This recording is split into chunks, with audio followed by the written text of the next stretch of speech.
Welcome, everyone. Today's podcast is extra special for me. And the reason why, and we didn't even plan for this. The reason why is because Evan's been a super catalyst in my life. I didn't even tell him I was going to share this on air and with other people. So I just figured it would be impromptu in a way that would elicit the actual honest and very on point reaction from you, Evan. So thank you for early days in my career. You were the person who introduced me to key people in my career. I think you helped me connect with Sitar and a few other of my previous colleagues, and it was because of you that to some way I have to thank for a lot of the things that have happened in my life. So thank you, Evan. Gosh, well, Carlos, more than happy to, of course, and I'm so pleased seeing everything that you've done with that start and all the great work at Seedcamp. And there's a funny story about Seedcamp as well, because I started my career working with Reshma in New York. I'm not sure if you knew that or if At a bank.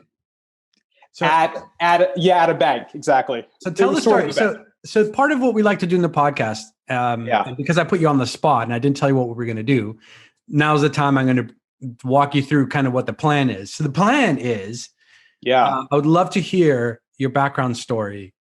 Yeah. Or, because you went from finance to, more finance, and then you went into being an operator, and then now you're going back into a form of like operating finance and advice. So maybe tell the audience your story. Let's just start from day one. What did you study in school? What was your first job? So I went to the University of Michigan. I'm from New York originally. My first job was supposed to be starting at Broadview, which was and sort of still is in name, a tech M&A boutique that saw tremendous growth of their business in the late 90s. And I was hired during boom times. There was such swagger in 2000 when I was given an offer. By the time that it was actually my time to join, it was like full bust cycle, and I was deferred for a year. So it's like I didn't even know what I was going to do right out of school, and that's how I know Reshma. So one of the alum from Broadview started an M&A boutique called Innovation Advisors in New York. So I helped set that up for a year. I then joined Broadview in New York, sort of as per the plan, for a few years. And then I think, like a lot of bankers who work in tech and work in M&A, you really look at the buy side and think, those guys are having more fun, and I think I could do that. So I managed to get a job working in growth equity, but also in London. So it's a job that took me from New York to London. That was in 2005 for a firm that's gone on to do great things called Canaan Partners, which is a sort of a premier mid-market, sort of small market, I guess, by PE terms. Yep. Growth equity fund in London. Learned a tremendous amount about investing and about kind of board level interaction, deal sourcing. It was scrappy in the beginning, but turned 30, and at that point decided that I am having more fun. But who's having even more fun? It's the entrepreneurs. It's the builders. So decided that at that point in my life, I would try to start a company and kind of build companies and see what happened. I was very fortunate to have known Greg Marsh. Oh, you skipped the story. You skipped it. What did I skip? Box. Oh, wow. We're going to the box days. So I was. Yes, you have to tell that story. And then I'll tell my funny story on the tail end of that story. Please, that would be great. So Box was really fun. Box. So when I was like finishing up at Kennett, Andy Dunn from Bonobos came in to pitch. And this was like pre-Warby, right? This was like the early days of D2C e-commerce. And I thought about sort of vertically integrated manufacturing and what the opportunities may be there. So the job that I first left the VC world for was to start a D2C underwear, shirts, and socks brand called Box. And of course, online distribution worked very differently back then. So my main means of distribution was being a street trader on Portobello Road. So got like licensed and was like, hawking underwear at the Saturday market. So I did do that for a while, and I'm still wearing box underwear and undershirts to this day. It's the kind of thing like two guys on a podcast can probably confess publicly, because that company and the products is now like over a decade old, right? But it's like if it's good, you keep it, right? Oh man, I was like one of your biggest customers. Like I had so much box stuff, and then when you said you're going to kill it, I was like, no, it was the best stuff ever. Yeah, thank you. I am very proud of the product. It's withstood the test of time, right? I'm wearing it today. You're wearing it. Thank you. I actually tried at one point to kind of reboot the manufacturing in northern Portugal. That's where we were making the stuff outside of Porto. But couldn't figure out how to get it off the ground again. Yeah. But that was obviously right at the end of that is when you and Greg paired up. Yeah. So I was subletting a desk from the original One Fine Stay office from Greg, who was a friend, and a buddy. So he was at Index and I was at Kennett. We would kind of do the lunch and kind of networking scene together pretty regularly. So we're going to do a commercial break right now. And the commercial break is for your business. Now, the reason why I'm doing this is because what I want to do is I want to have you tell the audience what it is that you're doing now at this junction in between the box story and the One Fine Stay story. And the reason why is because I want you then, after you've shared what it is that you're doing, what you learned that at One Fine Stay you would have applied to box that might have potentially made it successful. Okay, great. So what I am now doing is building like a support business, a content and services company to support growth companies on their growth company journeys, really centered around and kind of starting with goal setting, namely OKRs. Yeah. Which is something that I've been iterating on myself for over 25, 30 cycles. I probably participated in and driven 50 planning cycles over the past decade. So I think there's a real opportunity right now to help with a lot of the knowledge that has been quite like hard earned, I'd say, like the hard yards of building these startups that can then be applied and really assist the next generation of growth companies. Excellent. And we're going to go back into that in a little bit more detail because I want to explore where companies get these things wrong. So now with that wisdom, let's resume the box story. If you could give yourself advice with everything you've learned now, and you're now in this consultancy and you're meeting young Evan Frank and you're like, mate, this is what you got to do. What would you say? Yeah.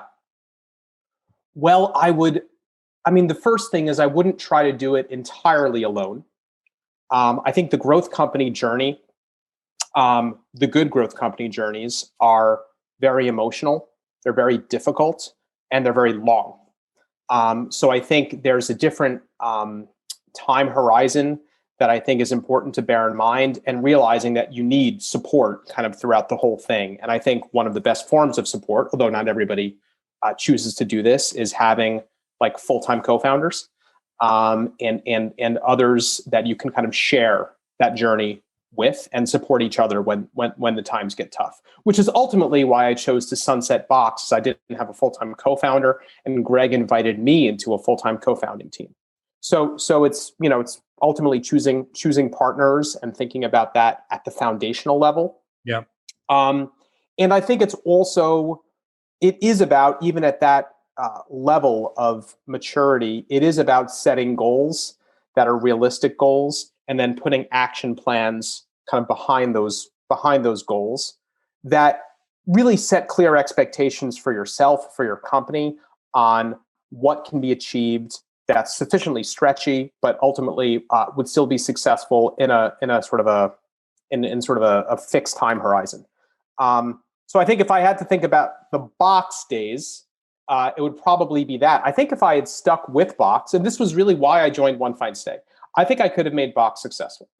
But the risk, if it wasn't successful, was that I wouldn't have learned the lessons that I learned from working with Greg, Demetrius, and Tim and getting One Fine Stay off the ground and ultimately taking it to the US. And we could talk about the rest of the story, but sort of, well, we're about to jump into the One Fine Stay story. So, okay.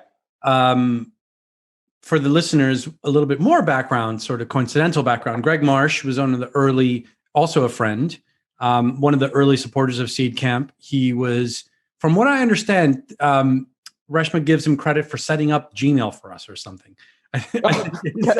Because early days Seedcamp was, like tons of people just kind of doing little bits and contributing. I think Greg helped with some of the early systems and setting them up. But yeah, so just funny anecdote. But you guys paired up, and I had known Greg for a long time, even before Seedcamp. So it was great to see when that came together, and then of course what he was building. So tell us the One Fine Stay story from your point of view. So I had a breakfast with Greg in like 08 or 09 in Mayfair somewhere, where he encouraged me to ultimately leave the 4-star hotel that felt like our VC jobs at the time, and really focus on building something. And of course, that initially was Box. I had given notice on my space that was subletted from Greg, Tim, and Demetrius and the early One Fine Stay team in Clerkenwell. And that's when Greg ultimately invited me to join the founding team. So One Fine Stay, I mean, we're not, I don't think any of us are sort of hospitality junkies, but this was a big idea, right? It was a big idea whose time had come. Airbnb was just coming out fast, and we all know how that story is continuing to evolve out of Y Combinator on the West Coast. But we were trying to do something different. We were trying to create an entirely new category of accommodation, one that felt sort of halfway between staying in a characterful city property and sort of an upscale hotel. So this was it struck me and it struck us that this was a big idea that nobody was really thinking about right at the time when again, brands were being built online. Distribution was easier than ever. And we actually saw a lot of value in the logistics that we were building around the service experience. So One Fine Stay, let's see. So we would now call it a seed, but we raised our Series A in, I think, 2011 from Index. No, that was 2010 from Index. And we really got going kind of building this out in London. It was like single location, London build out. I was responsible, I guess my title was head of commercial. I was responsible for the sales and marketing operations. And that's both the supply side teams as well as the kind of the conversion demand teams. And we were off to the races. I mean, it was a great growth story. We very quickly got to the point that we were ready from a capital and a management span perspective to really do what was always the intention, which was me moving back to the US and starting One Fine Stay not only in a second city, but in the US region. So that happened after another round of capital was infused by Canaan Partners on the East Coast. And I moved back to New York, which is where I'm from originally, in January 2012. So about 9 years ago now. Launching One Fine Stay in New York was insane. We can kind of go into the details, but at a high level, it's the most regulated real estate market in the world. We had to do our legal agreements completely differently. We had to have a totally different story and pitch while still maintaining kind of consistency of the brand and consistency of culture kind of internally as well. But we did launch in May of that year. Got a New York Times feature on time and under budget, as I like to say at the time. And once again, we were kind of off to scale in New York. About a little over a year later, we expanded to LA, to the West Coast. And a lot of my time was spent growing and managing the U.S. business for One Fine Stay, which at exit was a little under 50% of our total group revenue. And I think there's to interrupt part of the story. This is also where we had a chat, and it was roughly where I think you were joking at the time, maybe not entirely joking, but you were saying like, I spend half my time doing laundry, and you walked me through. Yes, you walked me to this one place where you had all the operations aggregated. Yes. Yeah, go ahead. Oh, totally. I mean, we were a warehousing and logistics business as much as anything else. In London, the reason why we literally started out in a garage in London was because the linen would get dropped off, and we would have to wheel it in, and sort it and put it into a warehouse. And it was the same in New York. So we co-located, and actually culturally, we made the decision to do that in the early days. Because we were building a culture that included sort of the warehouse all the way through to, kind of traditional startup technologists and marketers. So there was a tremendous amount of logistical management, and actually the logistics of the cities. I love cities, right? So London, quite sprawled. New York, quite dense. It implied a totally different logistical model. That we continued to iterate, and we had vans driving around, and we were using Uber. The Uber infrastructure wasn't really in London in the early days, so no, it was a distributed hotel. That's what we were building. Yeah, and it was. I just remember that chat. You looked like you were like, oh my God, I don't know what I bit off when I took this. I mean, it was exciting, but you were like, yes, you know what, this is like the hardest thing ever. What was? It was fun. Maybe you mentioned that you guys sold it. I don't know how much you can share about that, but maybe just to sort of put a bookend on the story, just maybe share what you can about the exit and the details there. So we had raised 4 rounds of capital, totaling about $80 million from Index, Canaan, our mutual friend Sean at Pro Founders. Yeah. And Hyatt Hotels, which was kind of the first crossover deal of its kind. And we had decided to see what the market kind of had to offer. This was in early 2016. And the real decision for us at that point was, do we raise more capital or do we exit the business? And we assessed those two opportunities and ultimately found a home within Accor that felt right for the business and right for the culture. So we sold the business for about $200 million, which is kind of publicly available. In I think April 2016, it was sort of official. So that was when the exit happened. Quickly thereafter, Greg decided to move on. I stepped into the CEO seat, and I stayed for another year. So if that's the bookend from the moment you started, which was on the basis that Greg had welcomed you to join him and to be co-founder and deal with the journey with somebody which you didn't have in box. And then at the very end is taking over the reins as CEO after you've sold the company. If you look at that entire period, how long was that in total? So it was 6.5 years. 6.5 years. Maybe just share a couple of anecdotes of like the low lights. I think founders obviously go through a lot of journeys of self-discovery and also of sacrifice. Yeah. And maybe for those that are listening that are kind of going through one themselves, especially in 2020, especially in hospitality, maybe there's some anecdotes there that you could share. Yeah. So I this was an incredible journey. By any definition, by any stretch. It was also, for me, an incredibly emotional journey. The highs were really high, the lows were really low. I like to joke to other people that I essentially became a Buddhist over, which is kind of half true, over the journey, just to be able to cope with the stress. And I also used it personally as an opportunity to really get under the hood of a sort of CEO or founder level effectiveness. So read everything I could get my hands on, about, kind of the art of and the craft of really scaling and how that works. Applied those insights, I guess, in real time in my own management. So when I was the CEO of One Fine Stay, it was about a 500 person organization. I personally hired about 100 people in the U.S. business and managed that organization as well.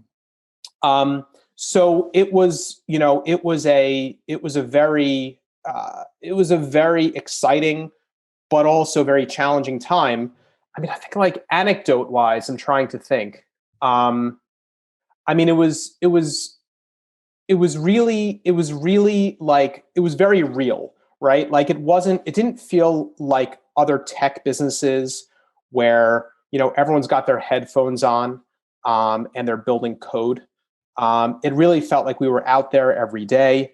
We have stories of, kind of losing VIP homeowners like on a Friday night because, some kind of crisis happened. And we had to really build a hospitality culture around managing that and kind of withstanding that. So, I think it was really kind of an entire kind of real life cycle journey that we experienced almost every aspect of over the course of a pretty short period of time, 6.5 years. But if you pick in that 6.5 years, like maybe a couple of stories where you're like, why the fuck am I doing this? And like, yeah. I mean, in your space, I mean, I'll give you an example of kind of what I expect an anecdote to be. Yeah. We're in the business of hosting locations that belong to people that trust you with their property. You must have had at least one where you walked in, it looked like Mick Jagger had a party there, and you're like, holy shit. Everyone that happens surprisingly frequently. I mean, one of the things that I've definitely learned, our London GM, a guy called Andy Small, who's now like the MD of House in the UK, taught me the expression, don't be gentle, it's a rental. So, what we would find when a guest would leave and before the homeowner would come home, and what we would ultimately have to transform, but also kind of document that transformation in case there was any damage that we didn't spot, was pretty extraordinary. So yes, so I think, when we really had our most challenging times, it was when our valuable homeowners, and of course we believed in what we were selling, right? So when we welcomed a new host onto our platform, it was because we believed that they would be part of our community. They would find that valuable. They would find the hassle-free income valuable. And when we couldn't deliver on that promise, that was, of course, very emotionally challenging and difficult for us. And again, one that we built an entire hospitality culture around. So there was one time with a sort of quite sort of posh English guy whose home I had signed up in Knightsbridge.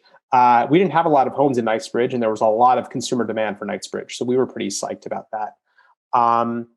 And we got almost like the most frantic phone call imaginable about the state. He had just come home. We called it deep provisioning and deprovisioning. That was the language that we used for the setup and the takedown. That his home was, I think it was a tip, was the British expression that he used, or in a tip. Can you translate that for me? In a tip, or it's a tip? Yeah, something like that. You know what? Okay. I've heard it before, but I don't use it very often. Okay, yeah, me neither. I'll have to ask Harry. I'll have to ask Harry. Yes, exactly. Totally. So what would typically happen in those days, and this happened all the time, is the founders would rush out. Like it was escalated, and I was there, and Demetrius, our COO, was there. Really sitting down and you realize how much of people's identity is really wrapped up in the order of their homes, and and how really, there's elements outside of your control, but there's expectations around service promise that we have to make sure that we're delivering. So that was a particularly noteworthy example of, essentially, we called it a deprov failure, where it wasn't that big a deal in some respects, but when you have customers with high expectations and a service promise that with expectations that were sort of set at a high level, this is the kind of business that you're in, and you have to be exceptionally good at it. You have to build your own resilience around it and build the right culture of understanding around it. Yeah. I mean, if you don't, right, then you're not delivering on the brand promise. And so you had to help every single one of your employees understand what that brand promise means, even down to the person who's deprovisioning a space. But I wanted to explore that idea a little bit further, because you probably were, there's not that many startups that have as broad a range of employees as Yes. you did, and Yeah. if you look at a lot of the sort of, let's say it's a dev tool company, right? Like dev tool companies probably hire mostly other engineers, and culturally there's a lot more. You probably went to the same schools. You might all know the same stuff, read the same books. But with One Fine Stay, you had such a broad range of employees, everything from marketing to real estate people to people who were helping with provision, deprovisioning. You had, obviously the tech team and everything. Walk us through what it was like building a company with that. Well, I think it was really about continuing to maintain an aligned culture and a culture of empathy for all areas of the organization, and respect. So we at One Fine Stay in New York would host pretty regular book clubs where everybody was invited. The interview process followed a pretty high level of consistency for culture fit.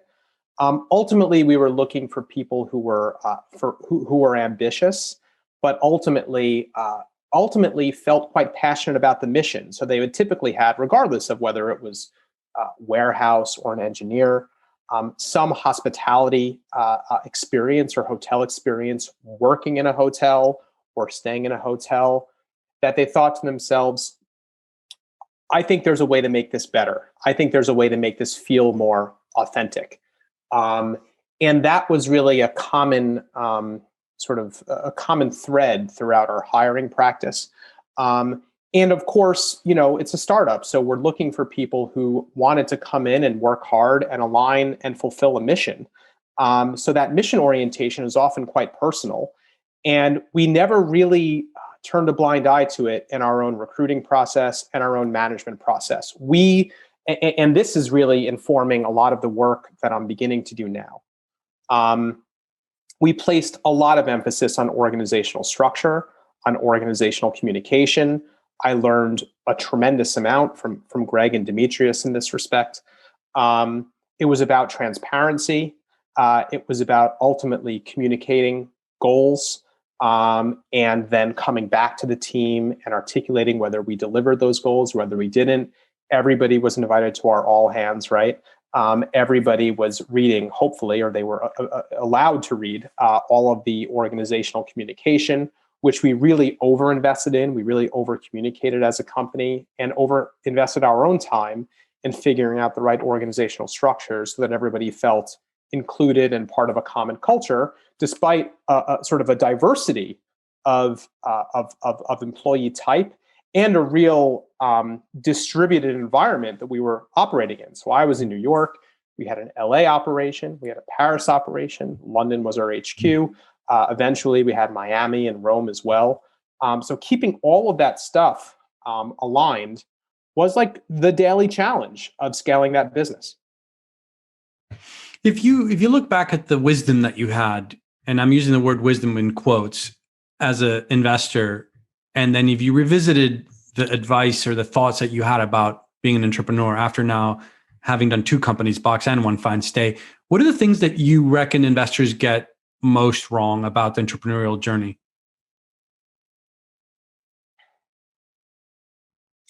How hard, I would say how hard it is to get things done, right? So I remember my time sitting on boards. And I think if I had prior operations experience, and I think this is not like, novel insight, but I would have had a lot more empathy. I'm an empathetic person, but actually empathy for how hard it is to steer the ship, how much pressure there is when you're sitting on the other side of the boardroom table, having to deliver, having to prep for those board meetings, having to ultimately speak on behalf of the company. And represent the company. So I would say that like even more empathy, but also empathy for exactly how difficult it is and exactly the support structures that are needed to achieve the dream. Mm. And that's kind of maybe a good full circle to what you're doing right now, which is like a subset of some of the advice you might have given to founder on a Yeah. board or as an advisor. Walk us through now in a little bit more detail, kind of where the origin of this idea came from and kind of exactly what it is that you would offer somebody if they said, hey, Evan, let's start working now. Like, how would somebody know that they're the right fit for you? So in terms of diversity of experience, I've spent the last 3 years building like a totally different type of a company, which is a formerly family-owned and operated travel experiences brand. That I was sort of the hired gun, right, the professional CEO, because the founders wanted to move on. And that was kind of what I was brought in to do, really build out the leadership team, figure out like kind of a new go-to-market or a refined go-to-market and take the business to the next level. That was all going to plan until 2020. This year, I've led a restructuring and a pandemic era pivot to online experiences, which has been featured in the New York Times. It's been going really well. But it's yet another version of globally distributed operations that are also kind of people intensive, where you need to communicate a lot to a lot of different people, a very diverse set of stakeholders. So I guess what 2020 has been about for me, and it's been an extraordinary year, but what it's really caused me to realize is that growth companies on the right side of the digital transformation have never had more opportunity. I mean, the amount of capital that's flowing in. I initially reached out about one of your portfolio companies because I just couldn't believe the speed at which a 9-figure sum of money had been invested in the company. So there's sort of more opportunity than ever to fulfill and to actualize your mission. At the same time, the internal operations, from what I've observed and through the entrepreneurs that I've spoken to, are more chaotic than ever. And the baseline, if you're a growth company, is a pretty high level of chaos. I mean, One Fine Stay did not feel relaxed, and we were not operating in a pandemic. We were globally distributed, but we had HQ kind of centers. We weren't all sitting on our computers, nor would that even be feasible with our warehousing operation. So you have this like contrast of these countervailing forces, more opportunity than ever, and more internal chaos than ever. So my feeling, having observed all of this and having, I think, a tremendous amount of empathy for the founder journey, which has, again, been an inward journey for me as well, but also a tremendous amount of diversity of experience. If you like harken all the way back to the Broadview days or the Kennett days, it's been 20 years supporting tech and growth companies. And what I want to now bring to the world is sort of a support structure, right? And it's really what a PE firm might call an operating partner. But traditionally VC funds or even like mid-market growth equity funds don't really have like this operating partner structure. But it's an operating partner for growth companies, one that really takes the mission and the goals and chunks it all down into a daily operating cadence and a daily operating strategy. All right, let's go through that. First 100 days of an operator. You come in, first 100 days in a growth company. What does that look like?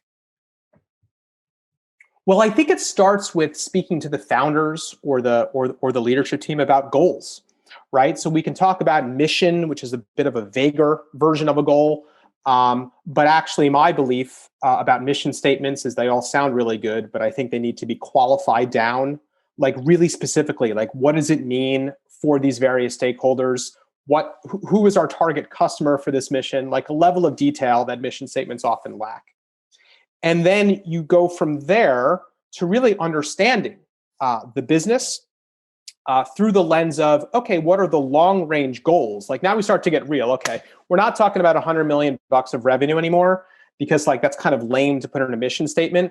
But when you start talking about 5-year goals or 3-year goals, suddenly it's like, oh no, what we want to do is we want to have $100 million of revenue. right?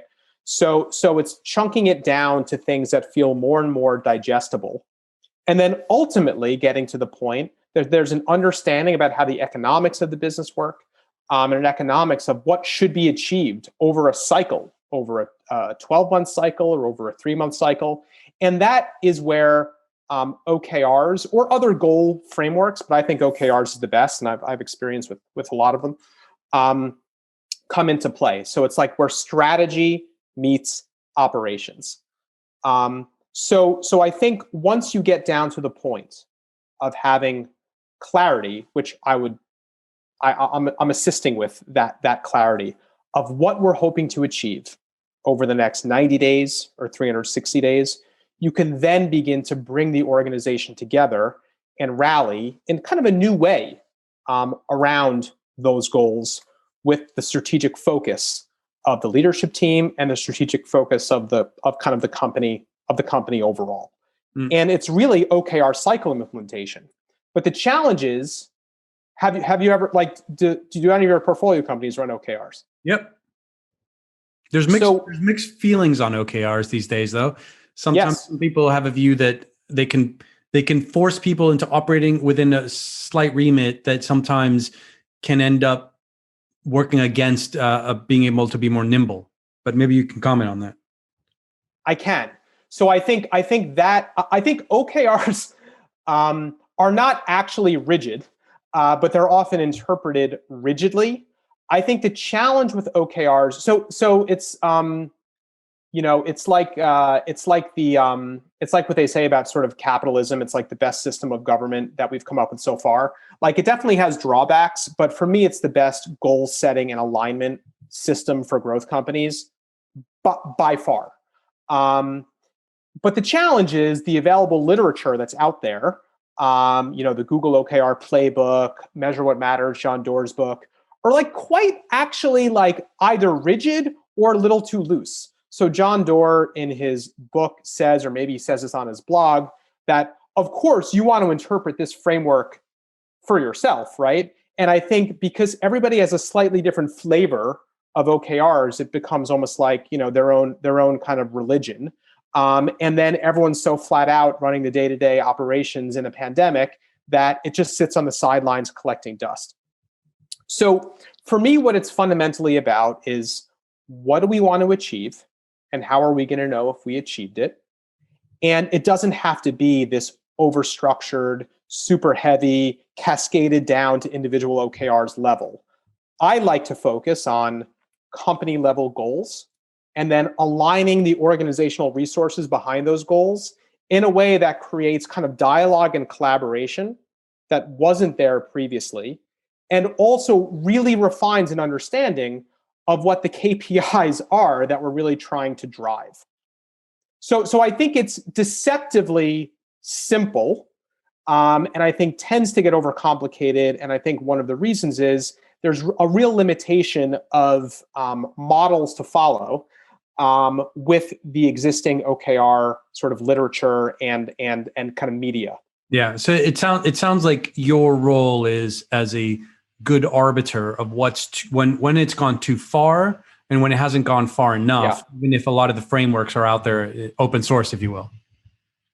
It's basically a series of best practices, as well as, and every organization is different. I mean, this is one of the reasons why OKR software is a little challenging, because they're giving you a process that may or may not be right for your company. Yeah. It's kind of the ongoing refinement of the goal setting process, which is really where all of the value over time is created at growth companies. But it's not a set it and forget it exercise. Nor does it need to be overburdensome, as you say. Well, I mean, that's super exciting, and it sounds like this is a really cool opportunity for anybody who's listening, who's in the growth stages of their business, to reach out to you. And I don't know if you want to share any more details about the website. I know you shared it with me. It's live right now, so maybe this is a chance to do a little bit more marketing. Yes, thank you. Yeah, it's called Okra Labs, OKRA Labs. When I was writing out like whiteboarding various names for the company, I didn't realize how close OKRs were to Okra. And the system is also about the A's, so accountability, alignment, and I forgot the third A, accountability, alignment, activation of mission. And I also love Indian food and love okra. So it was like a very great name. Very natural. Thank you. As I like to say on my website, I love phone calls, right? So I'm always happy to, in fact, I do it all the time already as part of my natural kind of course of life. Getting on the phone with founders or entrepreneurs and discussing OKRs or whatever's actually on their minds. But yeah, so the website is Okra Labs. I outline the system that I've used on the website. I talk a little bit more about why I started the business, which is really this dearth of actionable advice by people who have been through it. The sort of the hard yards earned as a growth company, founder, scaler, operator, exiter, hired gun CEO over the past decade. And yeah, I mean, I am ultimately looking to just collaborate with the next generation of growth companies. I think it's an incredibly exciting time, but it's an incredibly challenging time. And I actually think a lot of the skills that I've learned and the experience that I have can be put to really good use. Well, it sounds like it. And so that's why I wanted to take this opportunity, even though we were supposed to just catch up, to have a chance for you to tell a story for an audience and for people to learn a little bit more about you. So with that, coming up on the 43-minute mark, and we could go on forever because I still haven't fully caught up with you, but at least for the listeners, if you want to learn more about it, go to Okra Labs and send a message to our good friend, Evan Frank. And it was a pleasure having you, Evan. And, for now, until next time, guys, bye. Thank you, Carlos. Thank you for all the hospitality.